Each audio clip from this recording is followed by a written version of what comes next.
l'equip català més ben classificat en el grup tercer de la segona divisió B després de la 32a jornada.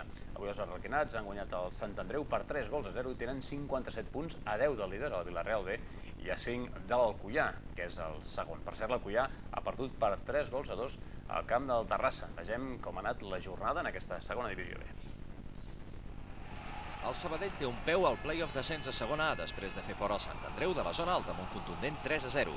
Tots els gols a més han arribat en una primera part impecable de l'equip de Ramon Moya. Roberto Morales ha fet l'1-0, un Raúl Prades en ratxa ha tornat a marcar per establir el 2-0 i una pena màxima transformada per Roberto Morales ha significat el 3-0 que tot i arribant al minut 40 ha estat definitiu. Així el Barça Atlètic n'ha tingut prou amb l'empat d'ahir a Gavà per situar-se quart en solitari. Un minut després del gol de falta de Quecón al 63, aquest gol en pròpia porteria de Socias va donar un punt a l'equip de Luis Enrique. Els resultats de la jornada també han fet que el Lleida i el Badalona es tornin a situar a prop de la zona alta.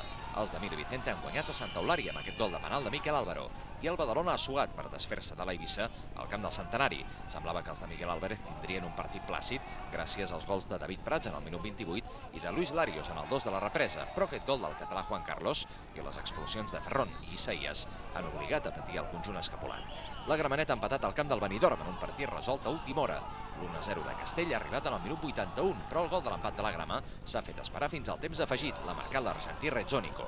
La victòria més important, però, ha estat la del Terrassa, que surt de la zona de promoció per no baixar i, a més, s'ha desfet de l'Alcoià, segon classificat.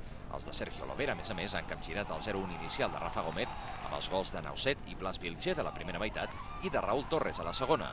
Tot i que l'Alcoià jugava amb 10 per l'expulsió de Castanyeda, Tonino ha fet el 3-2, però els de Bordalàs no han pogut impedir l'alegria garenca.